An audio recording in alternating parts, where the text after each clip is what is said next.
So coming back to our letters of idgham, after removing the lam and ra, we have the letters yanmu. It means ya, noon, mim, wow.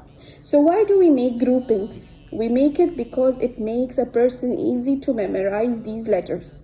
So rather than saying each letter separately, it's sometimes difficult for us to memorize these letters. So we make them in a group so we can just remember in just a letter, in a word.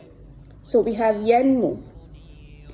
Now, we will apply the same rule that we applied previously for the rule of idhgham.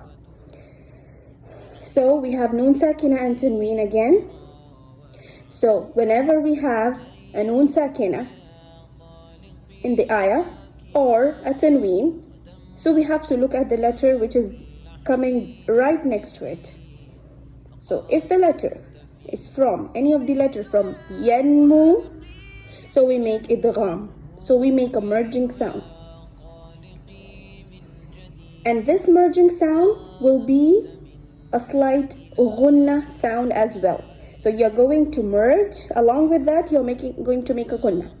So I will give you the example. The word فَمَن يَعْمَلْ. Look at the making up of the word. Noon sakina. And then we have letter ya. Does this ya comes from al-huruf al-idgham? Yanmu? Yes. So we make a ghunna along with a merge. So how do we read it? فَمَن. We can't say فَمَن يَعْمَلْ. We say فَمَن يَعْمَلْ. Okay, we have another one. Let's take it with a tanween.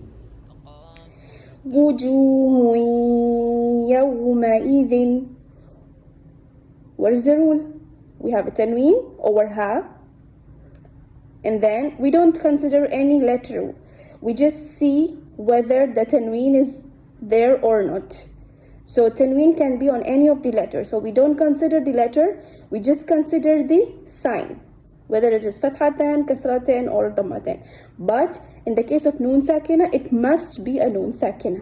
It must be like the letter noon. But for tanween, we doesn't need to consider any fixed letter. It can be on any letter. So here, wujuhun yawma. Ha dhammatain. So we have a tanween dham, and after that we have the letter ya. So we make a merge. The sound of dhammatain will merge into ya with a ghunna. So wujuhun yawma. We don't say wujuhun yawma. Okay, wujuhun yawma.